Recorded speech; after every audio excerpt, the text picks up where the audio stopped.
انتظار یوسف زیلا په دې شعرونو باندې مایک ته دراتلو بلنه ورکوم چې زما د سترګو توره په ما ګرانه لیونیا لمبې د سر نه وسنډه جانانه لیونیا او دا کرخه د خیبر ده که دا کرخه د برلن دا کرخه د خیبر ده که دا کرخه د برلن بلتون رکول غواړي د دنیا نه لیونیا او دا ستړی انتظار لږ د درخو دمه دمه کا دا ستړی انتظار لږ د درخو دمه دمه کا رباب له د ټنګ ورکا ادم خان لیونیا په دې شعرونو باندې د مشاعري عمري شاعر انتظار یوسف زی له بلنه ورکوم چې راشي او موږ په خپل کلام باندې ونمانځي. انتظار یوسف زی.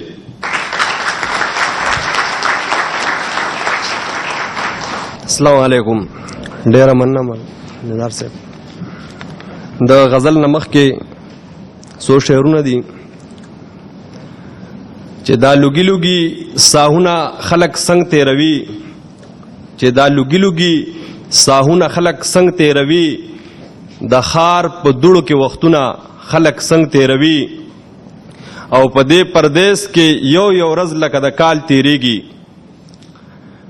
پردیس کې یو ورځ لکه د کال تیریږي خو زه حیران یم دا کلونه خلق څنګه تیروي چې د پیغور شي د غربت او د تهمت شي چرتا نو هلته کې دی بیا ژوندونه خلق څنګه تیروي. دا کتله چې پښتانه یادونه چې د خپل پښتون وطن یاد را پزړ شي د پردي وطن کوڅو کې په جړا شم د پښتون وطن یادونه پښتانه دي ځکه زه ورته پښتو کې په جړا شم. غزل چې د خاریې ښکلي چې چکر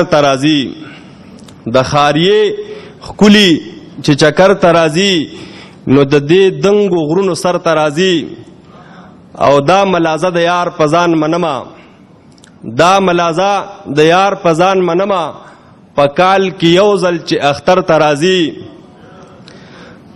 څومره زحمت کوي داستا یادونه چې مې هر وخت زړه مسافر ته راځي او د تورخم لاره کې ګلان شیندمه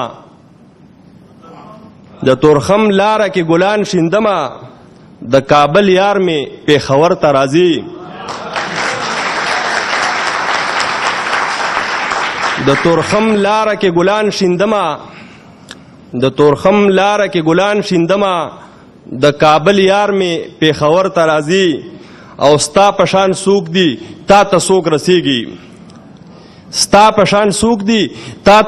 رسیږي منګ لدا ستا چلونه چرته راځي او جنکو مور تر لداسه وې دا کشرې زوی دی ګدر ته راځي او په انتظار ډون بېما مسافر یار چې سو په بیر ته راځي. والسلام علیکم. داو خاغله انتظار یوسف زی د مشاعري بل شاعر د ډېر خطر نوم مالک خاغلی خالد خان اسرت سیبلا په دې شعرونو باندې مایک ته دراتلو بلنه ورکوم چې څوک ته چاته نه وایي ما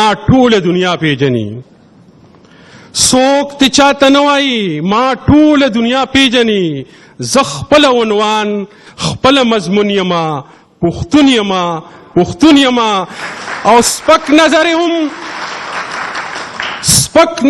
سترګې درنې کې چې راوګوري زه خدای زیږولی داسې درون یما پښتون یما او